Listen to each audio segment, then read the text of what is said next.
Magandang araw po sa inyo. Kwentong politika po muli tayo ngayon. Ating pag-usapan yung nangyaring sesyon sa Senado kanina. Ngayon po ay Mayo 25, taong 2026. Pag-usapan po natin yung mga nangyari kanina at magbibigay po tayo ng ilang mga komento natin. Ating pag-usapan muna yung nangyari na hindi ko masasabi kung ano, pero kung para sa akin po kasi, ang nakita ko doon ay nagsayang ng oras, ang dami tuloy nagsalita dahil lang sa isang speech at video na inatras ng din naman, binawi. Dahil talaga namang, pag-uusapan natin yan, talaga namang pasasabi natin political in nature, propaganda video, kung tawagin, ika nga, ito ay ang naging speech o video ni Senador Amy Marcos kanina. At doon, binanatan niya at kung ano-anong mga masasabi nating bintang o kung ano-anong mga ginamit niyang mga salita para pagmukaing may plano palitan ng saligang batas sa pangunguna nila Tito Soto at ang Speaker of the House, na ginagamit di umano. Ito ay base sa video, yung mga pagkakataon ng mga meeting kung saan pinag-uusapan di umano itong pag-aayos ng CONAS o CONCON, pero sa nasabi niya kanina ay gagamitin daw CONAS na itinanggi naman ni Senator Soto dahil out of context kung tutuusin. Pag-usapan natin, una, nung sinabi ni Amy Marcos sa pamamagitan ng kanyang video na kaya daw lugmok, kumbaga, ang estado ng Senado dahil sa kagustuhan na mabago ang konstitusyon para mapahaba ang termino ng mga nakaupo at mawalan ng eleksyon sa darating na 2028. Iyan ay mga paratang ni Senador Amy Marcos. Wala siyang binigay na katibayan. Video lang yon, political propaganda lang yung video. Ay ng ating conclusion doon. Wala siyang binigay na katibayan. Nung nagsalita na si Soto, inamin niya na may pag-uusap, pero hindi kasi pinaliwanag nila Amy Marcos, maging ng source niya, kung pumayag ba si Soto doon sa, kasi alam niyo po tayo, pag nagmi-meeting naman may mga napag-uusapan, di po ba?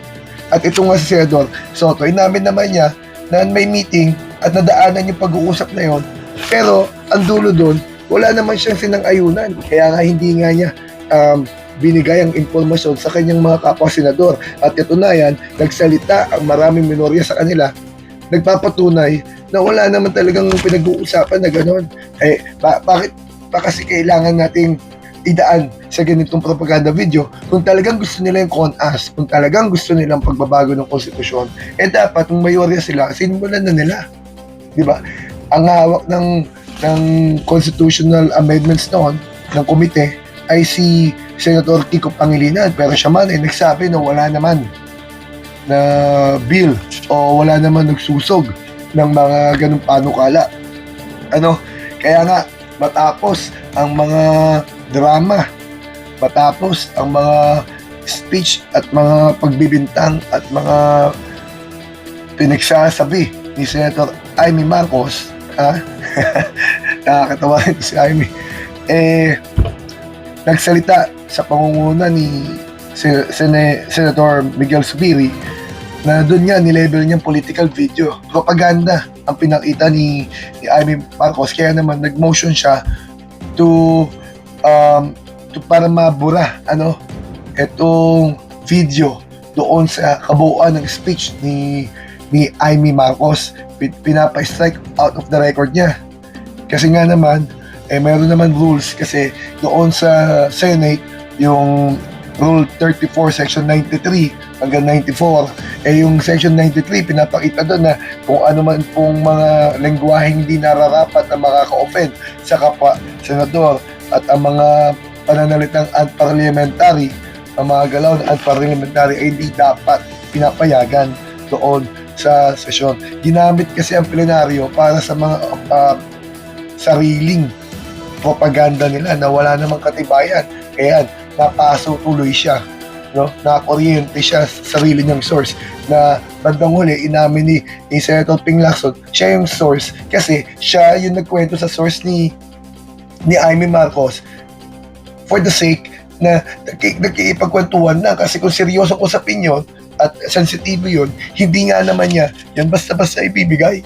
Pero dahil nga wala naman yung usapan na yun, binanggit niya, ginawa nilang iniba nila konteksto na may mga plano, may kung ano-ano. Alam niyo, si Amy Marcos, kanay naman tayo dyan kung ano-ano pinagsasabi niya sa social media Ang level ng Senado noon na may mga Tanyada, may joke, no? May Miriam Defensor Santiago, may Pimentel, may Angara, lahat yun pinalitan ng Robin Padilla, ni Amy Marcos, kung ano-ano naman pinagsasabi. Pero, balik po tayo sa nangyari kanina. Yung si Zubiri na nagsalita at naging medyo emotional nga siya dahil pinapatunayan niya, pinapatotohanan niya na walang pag-uusap sa minorya o mayorya man, kung sila pang mayorya, patungkol sa Constitutional Assembly. At sabi nga niya, may pagkakataon pa, 24 na senador ang tumayo doon sa unahan upang tigilan yung PI o People's Initiative. Bakit po natin, excuse me po, bakit po natin pinapaliwanag ito? Ako po kasi ay graduate ng political science, kaya masasabi kong kapirunggot man may nalalaman tayo patungkol sa sistemang ito. Ngayon po, pagkatapos po ni Zubiri, nagsalita naman po si Soto kung saan nag-second motion siya doon sa susog o doon sa panukala ni Zubiri na to strike out of the record itong video ni Amy Marcos. Doon pinaliwanag ni Soto kung paano namali yung source ni Amy Marcos, kasi pinaliwanag yun doon mismo na totoong may pag-uusap dahil may nagmi-meeting naman talaga sila, nag-uusap-usap ang mga politiko, pero hindi yun ang main topic, hindi yun ang main subject ng panahon na yun. Nadaanan yung usapan na yun at binot up ang idea na gawin natin kayang senador ay 35 years old o 30 years old at ito namang bilang ng Senado ay gawing 36 o 54 sa kasalukuyang 24. Namin naman niya may ganun, pero hindi naman niya tinanggap ang idea na yun, kaya nga hindi niya binabasa kanyang mga kapwa-senador. At sumunod dyan na magsalita, gusto sumingit ni Marcoleta ng mga panahon na yun para i-object niya yung motion na yun, pero dahil nga marami na nagtaasan ng kamay doon sa minorya, kailangan tapusin ni Legarda yung pagkakasunod-sunod. Ang sumunod na nagsalita si Erwin Tulfo, kung saan malinaw na diniin niya na walang ganong pinag-uusapan at tinuring pa nga niyang fake news itong video na ito, kasi alam naman natin si Tulfo ay galing naman sa media.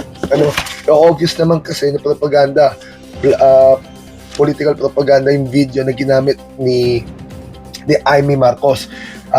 Pagkatapos ni Tulfo, nagsalita rin si Kiko Pangilinan na sinasabi nga niya na siya ang chairman ng Committee on Constitutional Amendments sa mga panahon na yun, at wala naman talagang panukala, wala sa kanyang naipasa para pag-usapan, pagmitingan, paghiringan. Tinawag pa nga niyang, sinabi pa nga niya na ang mga pangyayari niyan ay kumbaga sowing intrigue, imbis na tinutulungan natin iangat ang kredibilidad, ang integridad, ang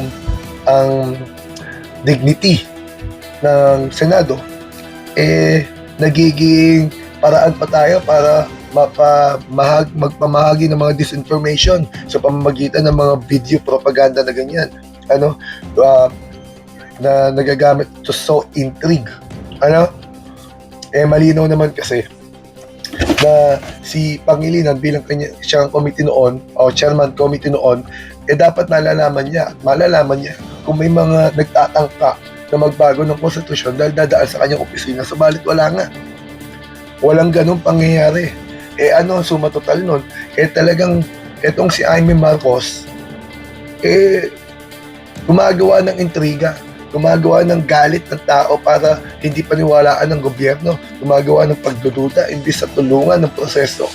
Dinidelay, imbis na napag-usapan yung maraming mga bagay kanina, na-delay para sana banda na sila sa impeachment trial at sa flood control na hearing sa Blue Ribbon Committee. Pagkatapos yan, nagsalita rin si Senator Sherwin Gatchalian kung saan pinaliwanag nga niya yung Section 93 na rules, para tanggalin itong I would say, dignified na video para sa institusyon ng Senado. At si Bam Aquino, maganda naging paliwanag ni Bam Aquino dahil si Aquino isang Aquino, isa siya sa masugid na taga-suporta ng konstitusyon na ginawa sa ilalim ng isang administrasyon Aquino kontra sa Marcos. At si Amy naman ay sinasabi niyang hindi niya akalain na pagtatanggol niyang konstitusyon na ito dahil ito'y ginawa laban sa kanilang pamilya, ito'y kanyang salita. Pero malinaw naman na wala ngang movement para baguhin sa ngayon. Sinabi rin ni Bam Aquino na nagdudulot ng misinformation ng video na yan, ang mga pananalita. Alam naman natin kasi ang mga pananalita ni Amy Marcos, malayong-malayo naman sa mga kinagisnan nating mga senador. Parang naiipagkwentuhan lagi yan sa kalsada Kaya di natin maiwasan na nakansyawan siya tuloy. At na napakagandang punto ni Senador Raffy Tulfo. Mamaya po, isusunod ko yung video tungkol naman po doon sa pagpapaliwanag nila Raffy Tulfo. Pero ang sumatotal po niyan, mga kaibigan, itong pangyayarang ito, pagpapakita lang yung impartiality na sinasabi nila para pagdating ng impeachment trial, na sila'y nile-level ng mga Duterte at iba naman nile-level na Marcos. Dapat kalimutan nila yon. Pero sa nakikita nga natin, malinaw na ang grupo nila Amy Marcos ay may pinapanigan. Bagamat ganun din ang may pagbibintang natin sa kabila, dapat lang pag nanumpa na sila, dahil nanumpa na sila ng nakarang linggo, dapat ang manatili na ang katapatan nila sa sinumpaan nila. Subalit, nalalaman din natin, hindi lahat yan abogado at hindi lahat tukom. Yung iba dyan, tinuturuan lamang ng kanilang mga abogado ano gagawin. Pero napakadelikado ng sitwasyon nito. Pero ito ang sitwasyon ng Senado. Kaya sana tayo mga kababayan, maging mapagbasit tayo, maging matalino sana tayo sa ating pagboto. Sana hindi lang basta sikat, sana may kakayahan, may karanasan, may kaalaman, para naman hindi tayo umaabot sa ganitong punto. Mamaya po i-upload ko po yung paliwanag ng Raffy Tulfo. Hanggang dito po muna. Sana po mag-subscribe kayo. Maraming salamat po sa inyo.